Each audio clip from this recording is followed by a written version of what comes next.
I'm David Bowman. I am the tutoring coordinator for our BCSER project. And you probably heard a little bit about it yesterday. Did they hear about the project yesterday? We were working on our strategies yesterday. Okay. So what we do through BCSER is we tutor kids in reading.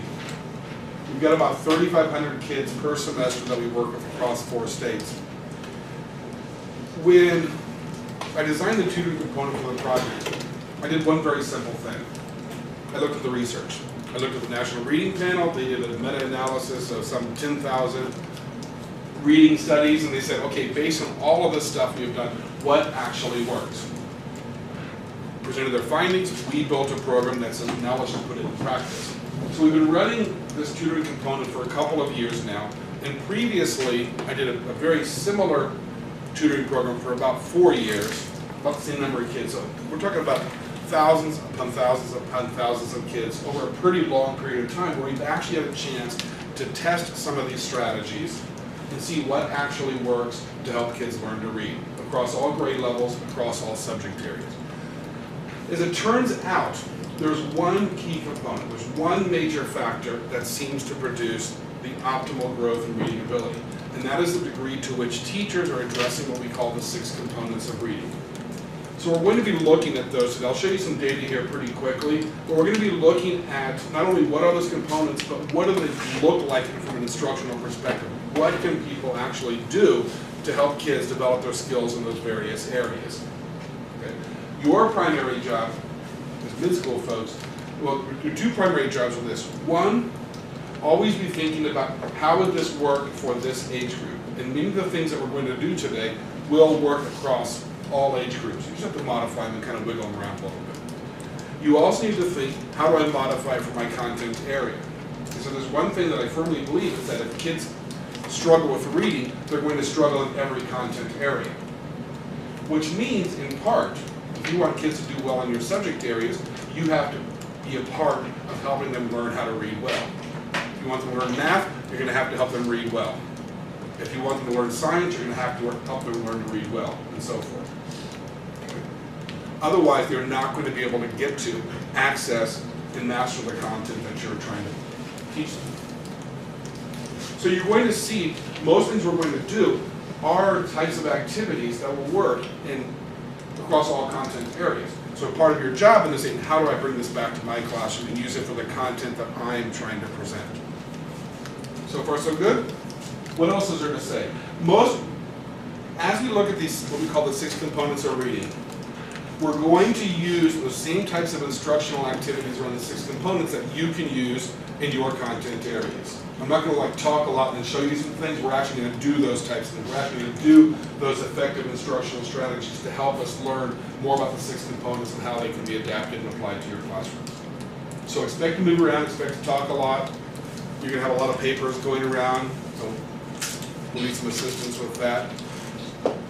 So the other title for this presentation, those 6 components of reading, the other title is how do teachers actually teach reading? There's a lot of things that we do in our classrooms, in our different content areas, but not all of them produce learning. If they're not producing learning, then I'm going to say you're probably not teaching. You're doing stuff, kids are doing stuff, but teaching equals student learning. So the other title for this presentation is how do we actually teach it?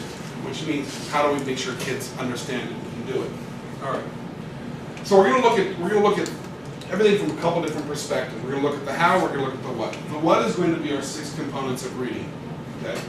Phonemic awareness, phonics, fluency, vocabulary, comprehension, oral language development. I'm going to guess that probably you have a pretty good understanding of what vocabulary and comprehension means. But unless you've taught lower elementary, phonics, phonemic awareness, maybe even fluency, and certainly oral language development may be less familiar to you. Okay. I mean, when I was a teacher, 38 years ago, give or take a decade, I was teaching high school. I had a lot of kids in my classes that simply could not read. I mean, they're coming in reading at the 1st, 2nd grade level.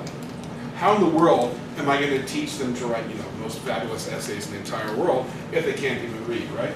But I had never really heard of some of these areas.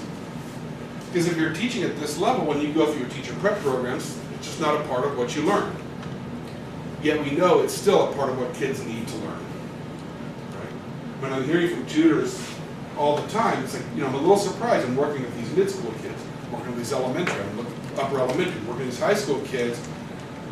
Never thought about addressing some of these lower levels because the kids are simply too old, and of course they understand it, right? But what we find out is that kids have some fundamental gaps in these earliest levels which prevent them to get into things like vocabulary and comprehension at the upper levels, right?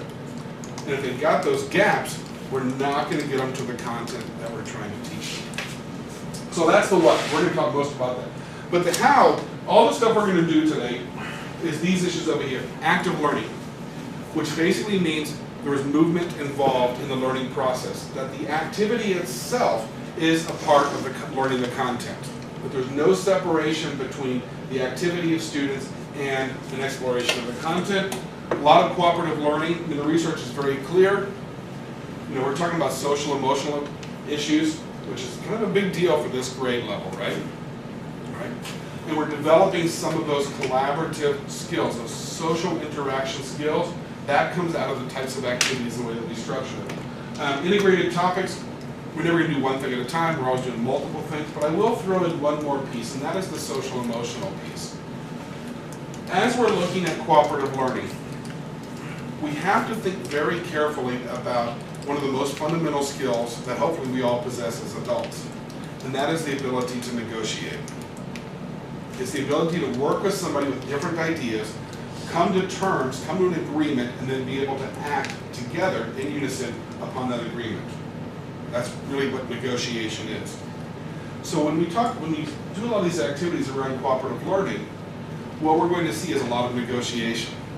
And many times I'm going to give very sparse instructions about what you need to do. And instead, rely on you all to decide how you're going to accomplish certain tasks that I give you. And I'll establish some parameters, but you all need to negotiate, if this is our expectation, what do we need to do to get there? And it may look a little different for each pair, each group. But that's a part of the negotiation process that gets us to the social emotional skills. All right, so that is all the talk, right? That's the framework for what's going to happen over the next 2 hours and 45 minutes. So let's get to it. Why are the 6 components so important? Why are these 6 areas so important? And I just want to pop this one thing up here, this one graph. When we look at all of our tutoring kids, about 3,500 kids last fall. We tracked their scores, what was their pre-test score, their post-test scores, how far were they behind at the beginning, how far behind or ahead were they at the end of the tutoring period, right? What changes occurred from that intervention? And then I started looking at subgroups. So what we found was that all the kids with 30 to 32 hours of intervention made about a 1.37 grade level increase. For the teachers who were regularly addressing the 6 components we're going to discuss, in that time period, about a semester, right, the kids made, on average, 1.53 grade level growth in their reading ability. And you can just imagine the spillover effect then to the other content areas, right? So what we're looking at how many times a week did they address reading skills? What was the grouping size of the students? And we also looked at whether or not the teachers regularly addressed the 6 components. And those who did made a 1.53 grade level increase for the students did on average. For the students whose tutors did not address all 6 areas, maybe they just focused on the vocabulary comprehension. They did not address all 6 areas. Their average increase was only a 0.68 grade level growth, with only one thing different, which is whether or not the teachers are actually addressing all 6 areas of reading on a regular basis.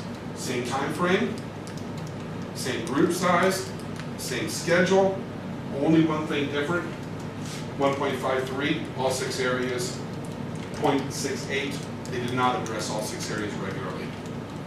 That's a difference of almost a full grade, 0.85 grade level change. Right? It's that important. I mean, and those are just the raw numbers. you have any thoughts as to why it went down after more time for that lower group? Is it what? Why did the grade gain go down after a few more hours of tutoring? That is a question that we still need to explore. So we started over here at 24 to 26 hours, that lowest group. Those kids who only received that amount of intervention time, they got their 0.73, from 27 to 29. They made an average increase of 0.81, and then it drops off. So it could be a couple of things. It could be the students are bored, right? It could be the instructional practice, because we're only addressing a few areas of reading, then we have a much smaller set of activities we can do, because we're not doing a wide variety of things. Maybe there's some frustration. I mean, even 0.73 to 0.81 is not all that much growth to begin with. It's only a 0.08. So basically, statistically, it's kind of flat. So maybe the students don't feel like they themselves are making progress. Or maybe the teachers are not seeing progress with the kids, and they're losing some enthusiasm, and so that the kids kind of check out. I mean, there could be a lot of things happening. I'm speculating. Sure. Right? But there could be a lot of things happening. But the lesson, the moral of the story is there is almost a full grade level difference between those two groups, and only one thing changed. Are they, or are they not addressing all 6 areas of reading? Which means, at your level, you're also included the phonics and the phonemic awareness and the oral language development. So it's huge. It's that important.